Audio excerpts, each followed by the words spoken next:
Hey everyone, I'm alright. You see a project I've recently completed on my CNC router.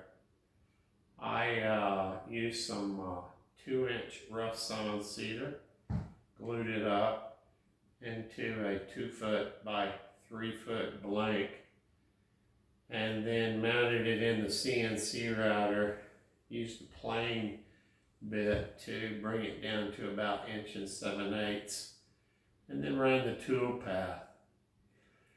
This is the Sistine Chapel by Michelangelo, a file I downloaded from CNC Planet Art and imported into a project in VCarve Pro.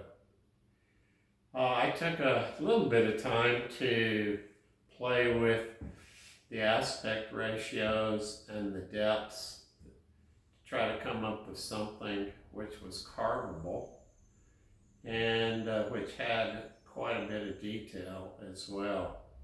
And I'm really pleased with what I came up with. So as I said, this is a 2-foot by 3-foot blank, and the carve depth is around 1.5 inches.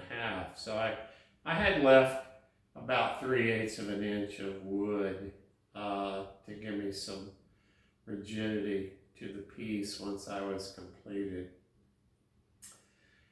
I started out in my bit choice with a 1/2 inch ball nose to kind of hog out most of the waste, and then tried various different combinations of bits to come up with a detail that I was after, but also a runtime that wasn't insanely long. So I started out with a 1/2 inch ball nose, then went to a 1/4 inch ball nose, then an 1/8 inch ball nose. And as I went from size to size, I could see more and more detail revealed. Once I got to the 1/8 inch and it completed, I almost stopped there because it was looking really good. But because of using the preview feature within the software, it appeared I had a little bit of detail left that I wanted to preserve.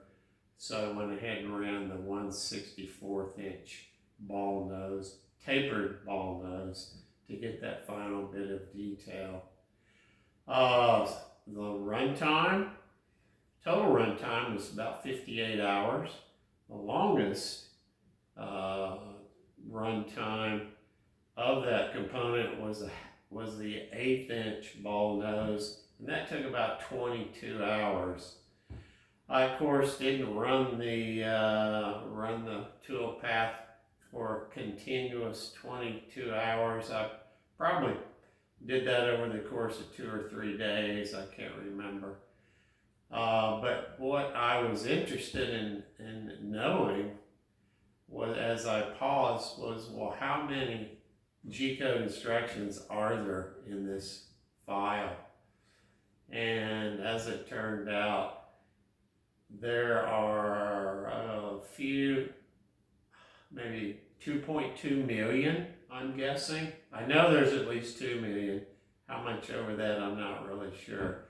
That is a lot of G-code instructions, and it amazes me that the machine can maintain where it's supposed to be and just execute these cutting paths so precisely. It's just magnificent. The detail is astounding. And the fact that somebody somewhere can take an image of the Sistine Chapel and turn it into a 3-dimensional object is marvelous. So my hat's off to you. I finished it up with a little bit of sanding, not much, and use a Dremel tool with a little bit of these round sanding pads, I guess, to clean up just a little bit of the rough spot. Did a really good job. And then sprayed it with some polyurethane. What else? I think that's about it. So, hopefully, if you've never done a project of this size or complexity, or you've never done one at all, and you would like to try, to go for it. The only caution I would make is that when you select or purchase your router bits, and when you are playing with your depth of cut, you have to remember that your collet is in the way in certain instances. And so you can only cut as deep as your router bit is long before it hits the collet. So if you're an experienced carver, I'm pretty sure you've run into that situation. If you've made bowls or anything like that that has a good bit of depth, you'll realize, oh crap, the software and the preview shows I can do this, but then when I actually go to execute it, I have a problem here. So take that into consideration and all will be well. All right, good carving, and I appreciate you listening. Thank you.